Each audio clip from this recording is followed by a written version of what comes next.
Hello to all my successful, unique, and innovative friends. My name is Andrew Ford, and welcome to this Keys to Success training series. Now, here's a picture of me if you haven't seen me. Well, actually, here's more of the position I'm in right now. I'm sitting at my desk recording this series. It is pretty late at night, kind of tired, but we have to do this. We have to move forward. Now, before we get into the series, I just want to make sure you know my story about me. What qualifies me to teach you guys? Why should you listen to me? And who am I? What have I done? I'm going to tell you all of that in one of these two profiles, myspace.com/abundance of value or youtube.com/abundance of value. It has my stories from me beginning in the industry online up until now, all of my successes and some of my failures and what I'm doing now, as well as I'm going to give you guys other social hangout spots that I hang out at. I want you guys to connect with me everywhere because sometimes I do put exclusive trainings or exclusive videos on one certain site. Like I'll put something on MySpace that I won't put on anything else. So you want to definitely connect with me on all of the various places. Now, I want to just recap what you guys are receiving to make sure you know what you're getting in your inbox. You should definitely have that Traits of a Leader already in your inbox. It's about mindset because I realize I start with mindset because you have to change the thought before you can change the actions and behaviors of a person. And after you change the actions and behaviors of a person, then you can change that person's habits. And habits are what yield you guys results. So, before we can start to address the results you're achieving in life, we have to deal with the thought process of you. So that's what Traits of a Leader does. This Keys to Success training series, it's 7 days, and included in this, while I'm presenting to you guys, each video is about 8 or 9 minutes long, where I'm going to be pairing it with an 84-minute video in day 3 of my multi-millionaire business partner, Jonathan Budd. He did a webinar exclusively for our team, but it's not really exclusive anymore. He actually did 2 of them that we're going to be revealing to the public, and I'm helping him do that. The first one is about him marketing in how we market in 5 powerful arenas and how we generate the results and the incomes and the leads in these arenas. And the 98-minute video is about pretty much the first 6 days of summarizing the first 6 days of this Keys to Success training series. I thought it complemented nicely with it after day 6, so that's when you're going to get access to that, as well as you're going to receive exclusive access to the blog. Now, the blog is me, myself, as well as top business partners, as well as top people in the industry stopping by and dropping some value for you guys. Now, all of this is over $500 worth of value you're going to be receiving, so please keep an eye out for all of that. Now, let's hop into the series. Day 1. Day 1 is about what's required. I just want to tell you guys the real truth of what's required. I'm not going to butter it up. I'm not going to sugarcoat it and tell you you're going to be rich tomorrow. No, well, you could be if you put the right amount of effort in it, but that's highly unlikely. This is a process, as I talked about in Traits of a Leader. Now, let's hop into Marketing 400 class. This isn't Marketing 101. This is what the big dogs are using to get the big results they have. They realize that, number one, I have to start out with an emotional trigger. People make decisions based on 80 to 90% emotion with 10 to 20% logic. So the big dogs realize this. So this is how they structure their marketing.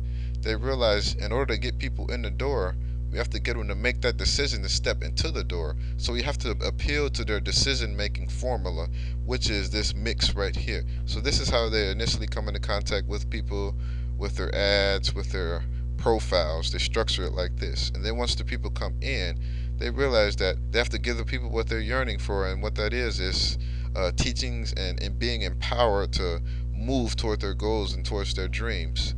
So that's what you have to do. You have to download a tremendous amount of value into people once they come into contact with you. You can't just have that emotional trigger and then they get to know a little bit more about you and realize you don't really have any substance that you can offer them. You have to have that substance, the teachings, and empower them to take action and move forward, which is followed by inspiring them. You have to motivate them, and you have to inspire them to move forward with the knowledge that you've just given them. I like to call it the 3Ds, this process: drawing them in, developing them, and then deploying them on their way to their dreams and their goals. Which brings me to my next point. You have to get people to establish a vision. Me, I say it has to be written and it has to be plain. something you're pushing for. Because if you're not pressing towards something, then it's not going to motivate you on those days. Like now, it's pretty late at night for me, and I'm still working because I'm pressing towards my goal. You have to have a personal goal as well as an organizational goal. My organizational goal is the three D's: drawing people in, developing them, and then deploying them to achieving their dreams and their goals. It's selfless. Now I'm going to talk about why your vision should be selfless in day 7, which is the keys to success in the long term. That's really a long term principle on why your vision should be selfless for your organization. Because no plan is a plan to fail. You have to be open minded to change. You cannot change your situation with the same mindset that got you in it. If what you were doing worked, you would have what you wanted already. Now that just pretty much makes sense. You have everything you wanted already if everything you're doing worked. So you have to do something different to get something you don't have. That's just a principle. You also have to be committed to education. I talk about in Traits of a Leader, you have to become a lifetime student. Because once you cease to grow your knowledge, you cease to grow. What works today isn't going to work tomorrow. I'm not going to say necessarily it isn't. And by tomorrow, I mean future. And here's a powerful, powerful point I want to talk about right now. Those who stay with the trends survive, but those who move ahead of them thrive. I talked about this in Traits of a Leader when I was talking about getting within the learning curve. You have to get within that learning curve so you can learn the current system and then move beyond that learning curve if you want to thrive and position yourself ahead of the next big move. Realize this: your business isn't going to fit into your life like a puzzle piece, like the missing puzzle piece. Because look at this, there's always going to be something else that you could be doing. Your life right now at this present moment is full. Adding a business into a full life, that's the trouble. Most people don't realize that your life is full and you have to fit your business into your life. Now the basketball ice example just pretty much is a story where I played basketball and sprained my ankle and I had to go home and put ice on it. And when I put the ice on there, at first it was very uncomfortable. I couldn't take it. Took it right back off. But eventually I knew I had to do what I had to do, otherwise my ankle would be swollen. So I put the ice on there and I just took it and it was extremely uncomfortable.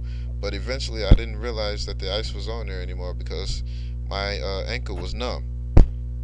Now this is what you have to do with your business. It's going to be very uncomfortable putting this business into your life at first. But eventually you're going to become numb to it. It's going to be natural for you just to wake up and do what you need to do to achieve your goals and your dreams, with this business just being a tool to get to it. Realize this also, this is a numbers game. Now this is a real life example of an associate of mine. 1,000 friends over the social site. 500 of them actually looked at her page. So that means 500 people just became friends with her and never did anything with her, just went on their merry way.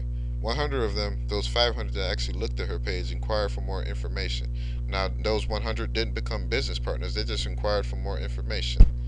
Now, what if she had stopped at like 50 and said, you know what, I didn't get not one person who wants to learn more information, I'm going to quit. That's not what successful people do. Successful people don't stop.